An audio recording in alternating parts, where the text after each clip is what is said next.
Hi guys, welcome to EduTap. So friends, if we talk about SEBI Grade A examination, so in paper 2 of both phase 1 and phase 2 of this examination, there are 6 components. But out of these 6 components, there is a one component where most of the aspirants find difficulty, and that is company law. What is the reason of the same? The reason is that being a part of their graduation curriculum, they generally do not read this component, right? And being a law subject, it is quite technical and it becomes very difficult for the aspirants to understand the same.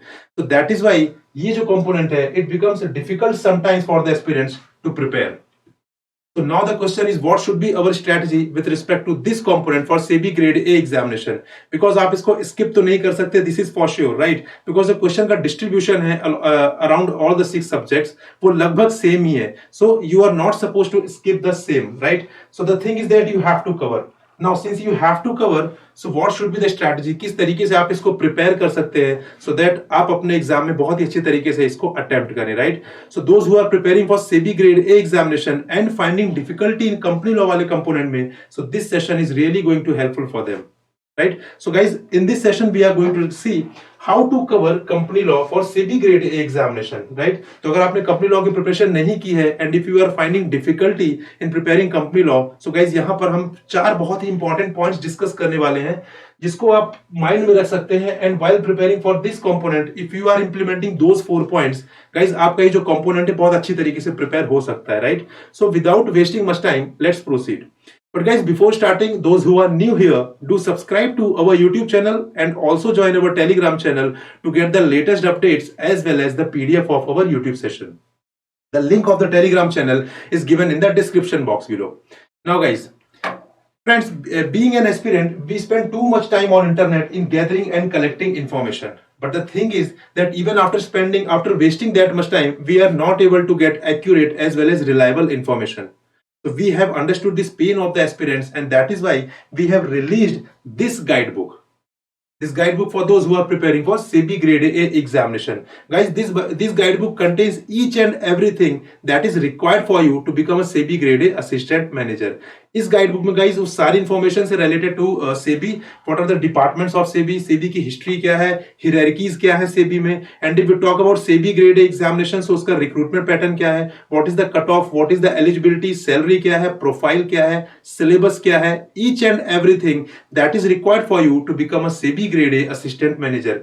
What are the resources for phase 1 examination, what are the resources for phase 2 examination, and also how you can prepare for the interview as well. And guys, last but not the least, 6 steps formula by following which you can clear this examination.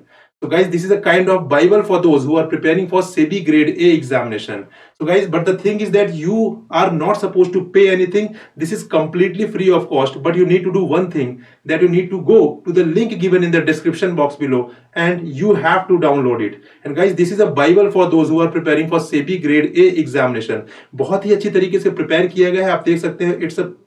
It is beautifully prepared guys, जो कि around 30 pages की guide book है ये, जिसमें सारी की सारी information है, right? So that must be on your study table if you are a serious aspirant and if you are preparing for SEBI grade A assistant manager exam, right?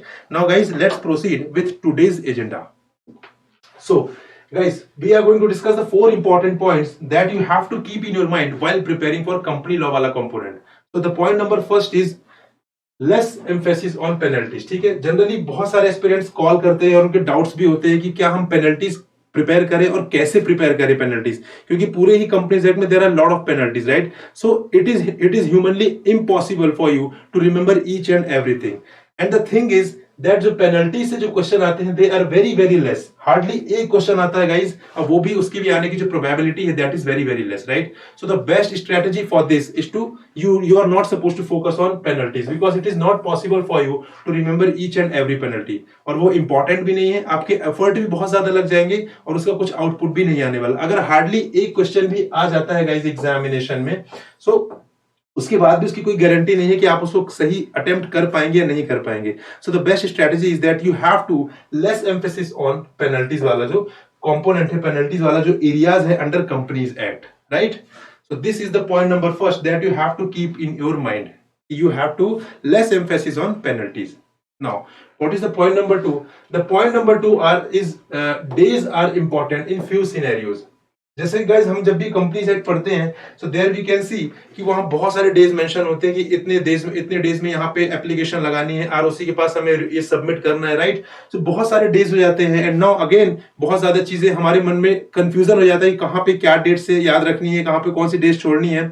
सो बहुत ही ज्यादा यहाँ पर एक जो होता है हॉच पॉच हो जाती है हमारे माइंड में चीजों को लेकर और कंफ्यूजन हो जाता है, राइट। सो यहाँ पे point number 2 is that days are important but in few scenarios, ठीक है, बहुत ही कम लिमिटेड सिनेरियोज हैं जहां पर डेज इंपॉर्टेंट हैं और बाकी जगह डेज इंपॉर्टेंट नहीं है। So do not need to focus much on days, right, but in few scenarios it becomes very very important and this we can understand with the help of example. So here you can see that under section 124 of the Companies Act, if the money is not paid to the shareholders and lying idle for how many years, it is transfer to the investor education and protection fund। तो यहाँ पर आप देख सकते हैं, यहाँ पर जो टाइम ड्यूरेशन है, जो ईयर है, that is very very important, right, क्योंकि यहाँ पर जो बात कर रहे हैं कि यहाँ पर जो मनी जो आइडल पड़ा रहेगा उसको आईईपीएफ अकाउंट में ट्रांसफर करने के लिए। So here it becomes very important. One more example we can see that the tenure of independent directors is for how many consecutive years, and if he is to be appointed for second term, a special resolution need to be passed, right?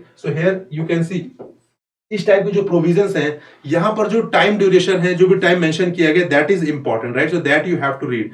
But sometimes being an aspirant हम सारी चीजें cover करते हैं जहां पर हमें provision मिलता है कि आरओसी में आपको 15 डेज के अंदर ये रिटर्न फाइल करना है, ये सबमिट करना, right. So that is not always important. So यहाँ पर आपको एक चीज बहुत ही अच्छा तरीका I can tell you here, so that अगर आप यहाँ पे आरओसी वाला कोई प्रोविजन पढ़ रहे हैं, राइट, जहां पे आरओसी को हमें कोई चीज सबमिट करनी है, तो वहां पर गाइस एक चीज आप ये ध्यान रख सकते हैं कि जो भी जनरली जो आरओसी को जो भी चीजें सेंड की जाती है, जनरली उसका लगभग टाइमलाइन सेम ही होती है, लगभग आई एम सेइंग। तो आपको क्या करना है, आपको एक वो चीज सेट कर लेनी है माइंड में कि आरओसी को जो भी चीजें जाएंगी एप्लीकेशन वगैरह, उसमें 30 डेज का टाइम जनरली दिया होता है, राइट। बट बहुत सारे केसेस ऐसे हैं या कुछ केसेस ऐसे हैं जहां पर ये 15 डेज भी होता है और कम टाइम भी होता है, right. So there you have to clearly note it down, ठीक है, आपको वहां पे नोट कर लेना है और लास्ट में जब आप उस नोट्स को रिवाइज करेंगे, सो that becomes very very handy for you कि आप वहां पे आपको जो कंफ्यूजन है उसके चांसेस बहुत कम होंगे और वो चीजें आपके मन में क्लियर रहेंगी कि इन केसेस में जो नंबर ऑफ डेज है वो ये 30 डेज नहीं है, बाकी इन सारे ही केसेस में 30 डेज है, राइट। तो ये आपके लिए बहुत इंपॉर्टेंट है। इस एस्पेक्ट से, इस माइंडसेट से आपको डेज वाला जो प्रोविजन है वो कवर करना है, जो टाइम वाला जो प्रोविजन है वो कवर करने हैं, राइट गाइस। और जैसे यहाँ पे बहुत सारे ऐसे भी एग्जांपल होते हैं कि आपको एजीएम अगर आपको कंडक्ट करनी है तो उसके लिए कितने दिन का नोटिस जाएगा, that becomes very important, right. अगर हम बात करें इसमें कि बोर्ड मीटिंग के लिए कितने दिन का नोटिस जाना चाहिए, so that becomes very important. So ये जो चीजें हैं ये बहुत इंपॉर्टेंट है, इसको आप स्किप नहीं कर सकते, right. So I hope you are differentiating the things कि आपको क्या चीजें बहुत ज्यादा फोकस करनी है और कहां पे आपको लेस फोकस रखना है, right. So this is the point number 2 with respect to the days और we can say the timeline, right. Now guys, point number 3, more emphasis on numbers such as percentage, conditions, etc. So ये point number 3 है guys, that you have to focus कि आपको बहुत ज्यादा focus रखना है किन चीजों पर। अगर कहीं पर परसेंटेज मेंशन किया गया कि आपको इतने परसेंटेज चाहिए होंगे कोई भी चीज क्वालिफाई करने के लिए या कोई भी रेजोल्यूशन पास करने के लिए, और इफ देयर आर कंडीशंस, कोई भी ऐसी कंडीशंस हैं जिसको फुलफिल करने के बाद ही वो चीज पूरी हो सकती है, so that becomes very important for your examination, right. So you have to read those. Now if we see the previous year questions, तो आपको ज्यादा अच्छे से समझ में आएंगी चीजें। So here you can see that as per section 174 subsection 1 of the Companies Act, the quorum for a meeting of the board of directors of a company shall be, ये आपको दिया हुआ 2/3, 1/3 और half और 3/4 of total strength और number of directors whichever is higher, ठीक है। तो यहाँ पे आप देख सकते हैं गाइस, यहाँ पे जो एक आपके लिए कहीं ना कहीं कंडीशन आ गई, ठीक है, condition, right. So that becomes very important. So ये आपके मन में क्लियर होना चाहिए while reading the companies act. ये आपको फोकस रखना है कि ये जो एरियाज हैं ये आपको याद रखने हैं, राइट, क्योंकि क्वेश्चन यहीं से फ्रेम होते हैं। सो it is a kind of condition, ठीक है, ये काइंड ऑफ कंडीशन हो गई जहां पर कोरम की बात की गई है मीटिंग को लेकर, और तभी पॉसिबल हो पाएगा जब कोरम अवेलेबल रहेगा, कोरम प्रेजेंट रहेगा, राइट। और कोरम प्रेजेंट रहने की जो कंडीशन है वो ये है। So that you have to focus, ठीक है, while reading the companies act. Second, we can take example that auditor appointed at AGM shall hold the office from the conclusion of first AGM till the conclusion of sixth AGM, ठीक है, ये तो right answer है। But guys this is the condition, ठीक है, ये condition है। So again it is very very important and these all are the PYQs that have been asked previously in the SEBI grade A examination, right? So I hope you are getting it किस तरीके से आपको इसको पढ़ना है। Next question we can see that application money is the money received by the company when it issues shares to the public. Once the application money is received, then allotment is made to the shareholders. The minimum share application money is what percentage of the nominal value of shares. So यहाँ पर देख सकते हैं percentage वाला जो criteria है वो आ गया, right. So again it becomes very very important. Right तो आपको ये जो सारे प्रोविजंस हैं ये आपको बहुत अच्छी तरीके से कवर करने हैं और इनको रिवाइज करना है, मल्टीपल रिवीजन देना है, क्योंकि गाइस लॉ में जो होता है चीजें आपको बहुत ज्यादा याद भी रखनी पड़ती है. Though you can relate logically also, but there are a lot of things that you have to mug up. ठीक है, और उसका सबसे बेस्ट तरीका क्या है? To give the multiple revisions and also solving mock test. ठीक है, जितने ज्यादा मॉक टेस्ट आप सॉल्व करेंगे और जितना ज्यादा मल्टीपल रिवीजंस आप देंगे उतना ही आपके लिए बहुत ज्यादा ईजी हो जाएगा इन सारे कॉम्पोनेंट को अच्छे से कवर करना. Right. Now guys, point number 4, last but not the least, that is sections are important. So बहुत सारे एस्पिरेंट्स के मन में डाउट होता है कि सेक्शंस हमें कितने पढ़ने चाहिए, कौन से ऐसे सेक्शंस है जो कवर करने हैं, क्या हमें सारे सेक्शंस पढ़ने हैं या कुछ छोड़ने हैं. बहुत सारे डाउट्स होते हैं. But guys the crux of this discussion is that sections are important. ठीक है, सेक्शंस इंपॉर्टेंट होते हैं. नाउ द क्वेश्चन इज कि कौन से सेक्शंस इंपॉर्टेंट होते हैं. So here you can see do only those section numbers which deal with powers related to removal, appointments, constitution, registration, penalization and powers related to issue, alter and declare things. ठीक है guys, इसका एक best example हम लेकर देखते हैं. that the declaration of dividend has been provided in section in which of the following section of the Companies Act. So here you can see it is related to the declaration, right? Declare things.